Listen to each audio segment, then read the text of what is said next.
So maybe your home has a little bit of clutter, or maybe you want to get a whole lot of it out of there. And maybe you don't know where to start. So I'm going to tell you 5 popular methods you can use to declutter, and you can decide which one works for you. Grab your tea and let's go. The first one I wanted to talk to you about is the 1 room a week method. Now this method involves decluttering 1 room each week until your whole home is organized, and it can be super helpful to break the task down into smaller, more manageable steps, which is why it's good to do 1 room a week. However, this method has some pros and cons. Now, I think this would be absolutely perfect for somebody who wants to do a light declutter. Maybe you've actually already done the bulk of your decluttering. You've gone in there and you've made all the tough decisions, the tears, the laughter, all of it. But you're doing another pass, the onion method, as Dawn, the minimal mom, says. And I think that the 1 room a week method would be so good for those people.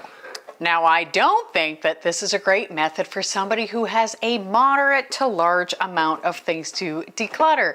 So a week is way too much pressure. And I think a lot of people might say, okay, I'm going to declutter my whole kitchen over a week. But then all of a sudden, the kids need something, or your husband needs something, or your mom's in the hospital, whatever. Then you get completely overwhelmed because you didn't get it done in a week, and we quit. It's that perfectionism again. And for that reason, the 1 room a week method gets number 5. The KonMari Method. This is a very good method popularized by Marie Kondo. We sort items by category and only keep things that spark joy. One thing you need to know, though, is that part of this process involves getting all of something out, like all of your clothes, and deciding what you're going to do with every single thing. So when you start, you're committed. It would be like literally getting everything out in your kitchen and doing that. You could do a smaller method, like maybe just all of the storage containers or something like that. And I really like the KonMari method in a lot of ways. There are a lot of times, though, when spark joy is useful, but it can actually be the pitfall of the whole scenario.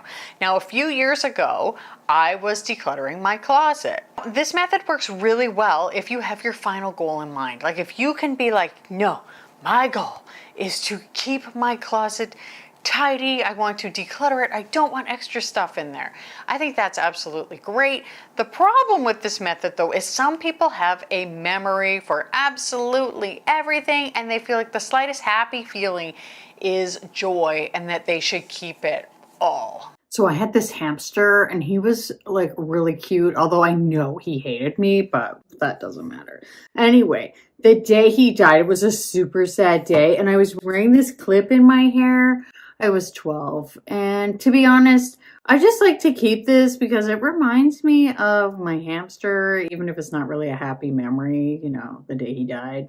It would kind of be like saying, this turmeric, I remember that time that I made a recipe with the turmeric. It wasn't that great of a recipe, but I did have fun with my husband that day. I mean, he was my boyfriend then.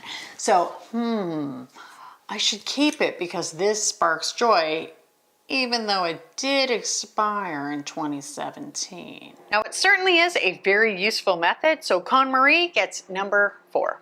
The 10-10-10 method. Now, this method involves choosing 10 items to keep, 10 to donate, and 10 to throw away with each decluttering session. I just want to add that there are a lot of different kinds of 10-10-10 methods. Now, the idea is to encourage you to make quick decisions about what to keep, what to let go of. It can also help you focus on what is really important to you. I love the ambition of this method. I think it's great. And I love that you could move through it really quickly once you have those decluttering muscles strong and you know exactly how you want to declutter. You were like, okay, I'm gonna get rid of all this extra stuff. I don't want it sticking around.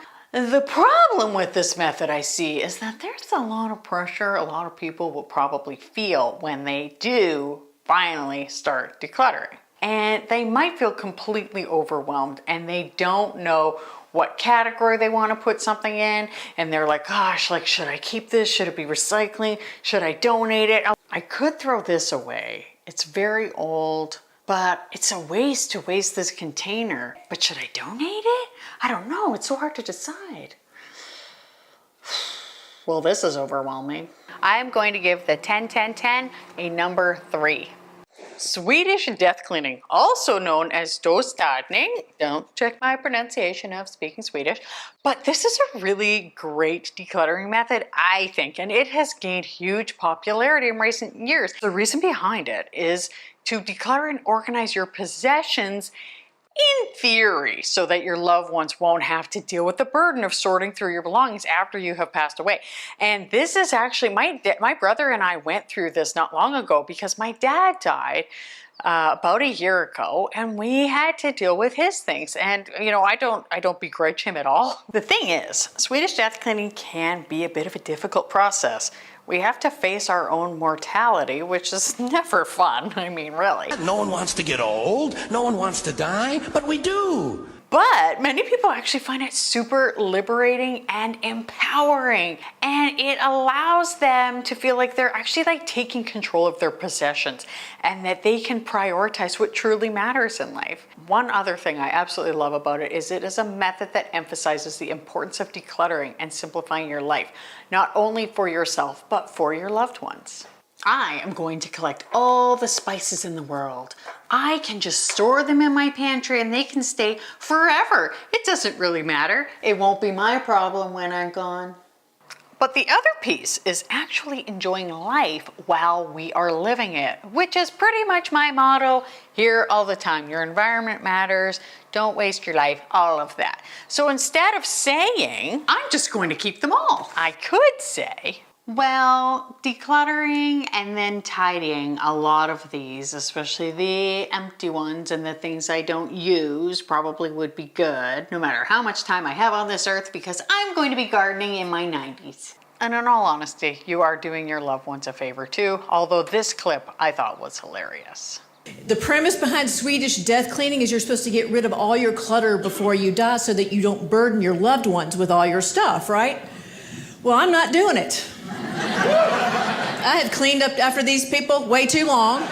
Since we're getting to the heart of the matter, Swedish death cleaning gets number 2. The 30-day challenge. Now this method, you might be able to tell, is one of my favorites, if not my favorite. It involves decluttering 1 item the first day, 2 items the second day, 3 on the third day, and so on and so forth. Day 1, I'm gonna start with the Chinese 5 spice. I never liked that one. Day 2, let's go for this empty container and this other empty container.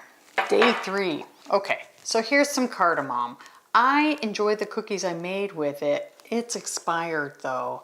And I also don't like this garlic salt. What I like about it is it's a gradual approach and it can make decluttering feel way more manageable.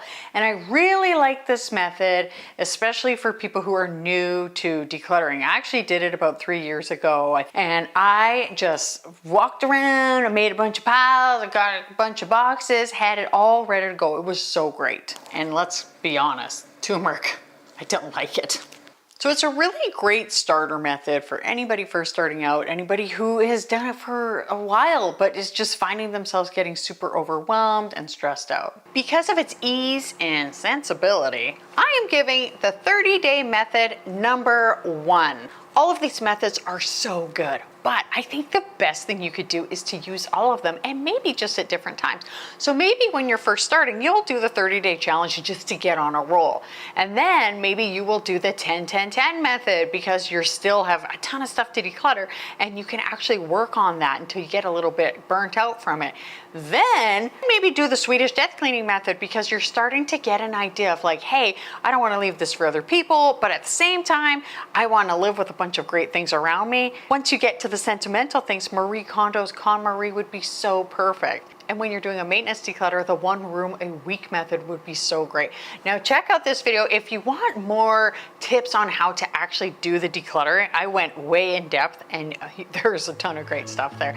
And thank you so much for watching and I'll see you next time. Bye.